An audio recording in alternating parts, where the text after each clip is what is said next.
The rain had slowed to a drizzle. Elon Musk sat on a park bench outside a small coffee shop, sipping a lukewarm espresso. He wasn't here on business. No meetings, no interviews. Just a rare moment of stillness in a city that never stopped moving.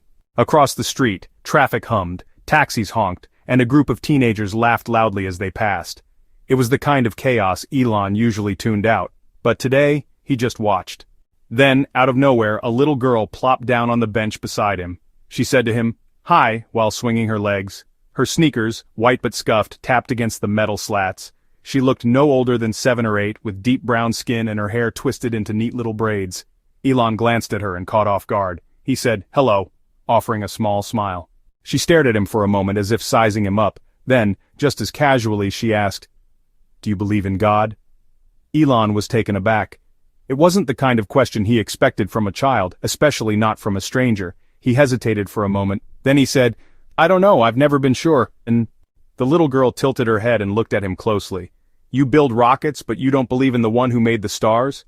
Elon replied, "Well, I usually believe in what I can see and prove." The girl responded, "You ever seen the wind?" He responded, "No, but I can see what it does." Then she said, "Exactly, and you can see what God does too." Elon studied the little girl. "Why do you believe in God?" he asked. "'Cause he's always with me. Even when I can't see him, I know he's there." "How do you know?" asked Elon. "You ever seen Wi-Fi?" the girl inquired. "No, but you know it's real, right?" "Fair point," Elon smirked. "Do you want to know how I know God is real?" Elon responded, "Yeah, tell me." The little girl replied, "God made all of this. Not just the trees and the sky, but us, you, me, everybody walking past us right now. He's everywhere, in everything."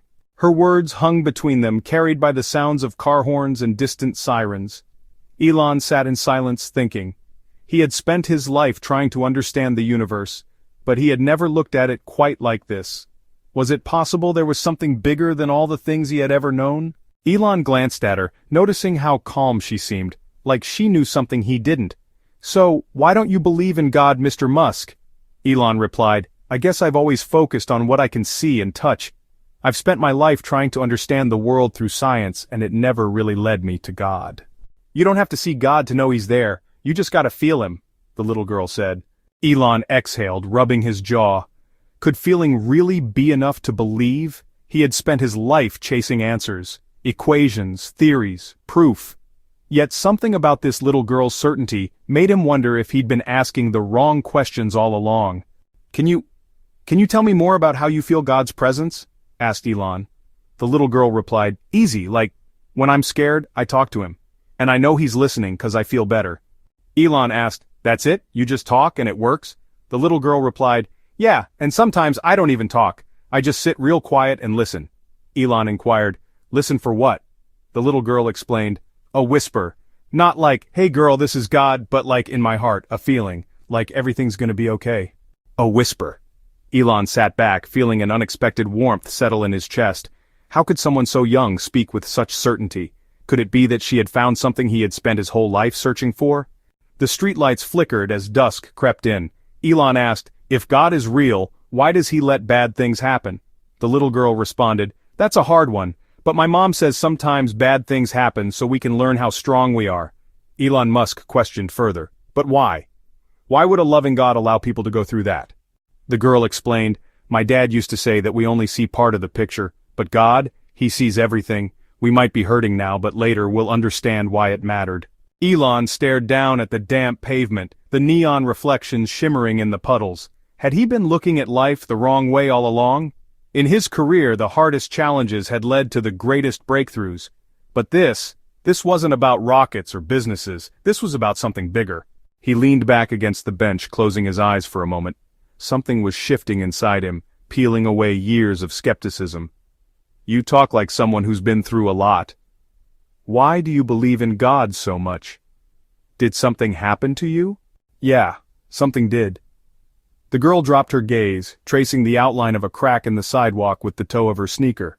"My mom got real sick last year. Doctors said it was bad, said she might not make it. I was scared, everybody was. My aunties, my grandma, we prayed every night. I don't know if it would work, but I did it anyway. One night after I prayed, I felt different, like I just knew, in here. I knew God was listening." Could prayer really change everything, Elon thought? He felt something shift in him. He had always thought of prayer as nothing more than a hopeful ritual, something people did to feel like they had control. But listening to this child, it didn't sound like hope, it sounded like certainty. Elon Musk asked, "What happened after that?" The little girl replied, "My mom started getting better, not all at once but little by little. The doctors had no explanation, but I did."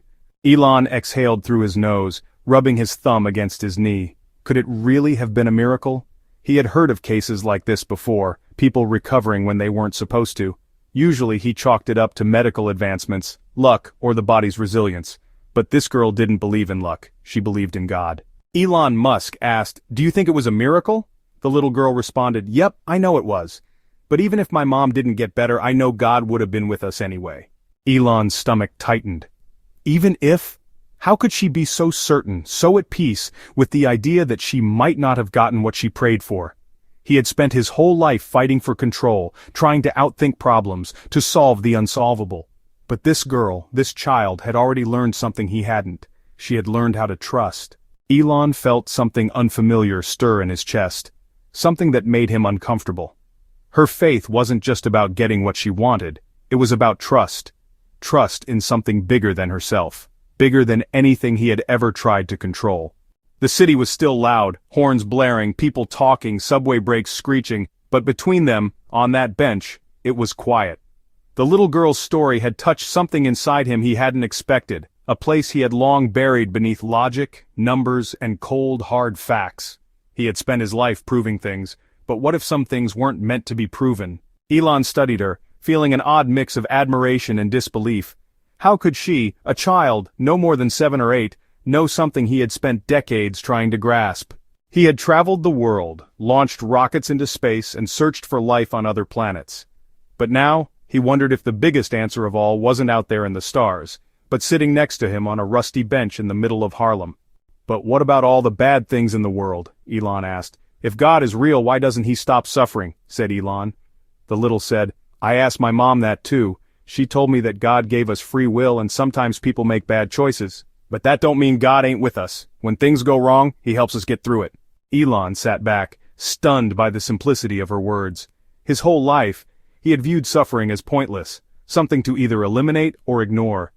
He had built entire industries around fixing problems, moving the world forward so that people wouldn't have to struggle.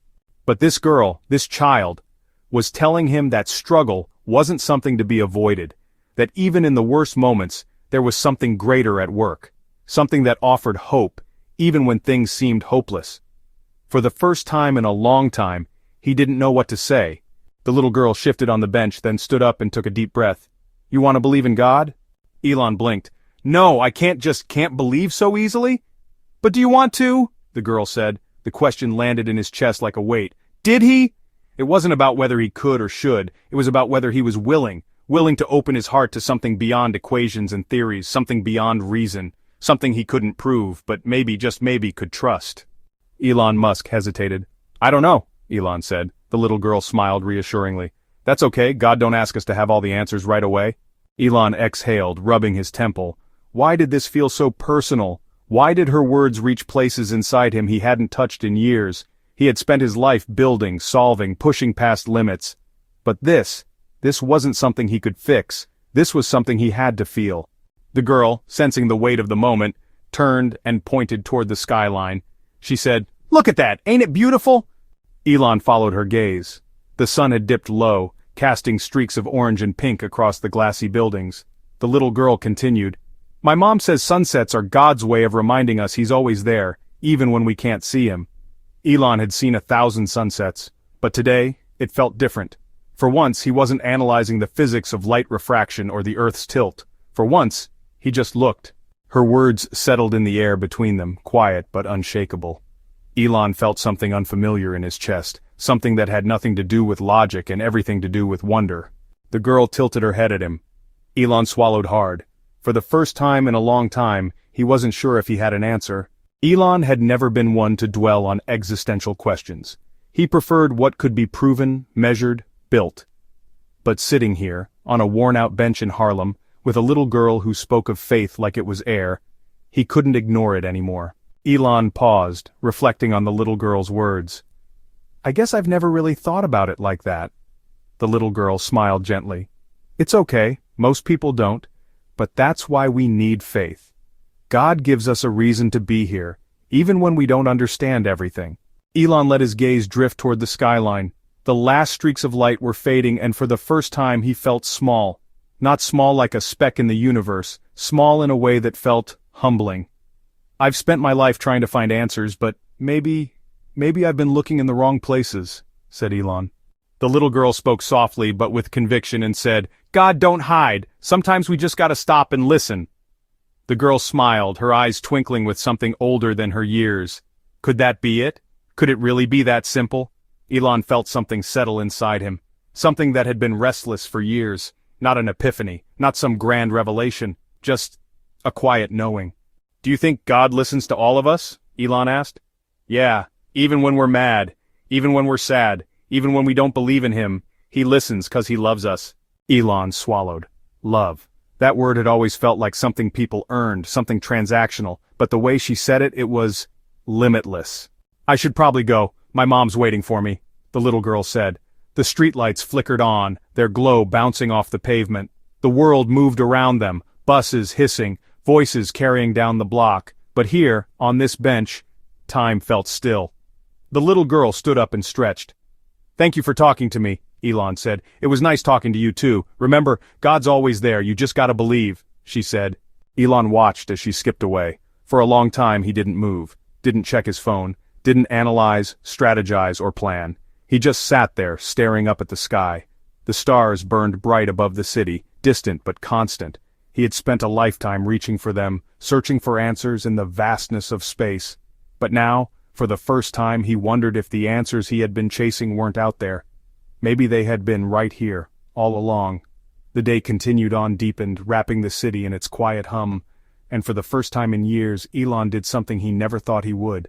He whispered a quiet prayer. Would it change everything? Maybe. But for now, it was enough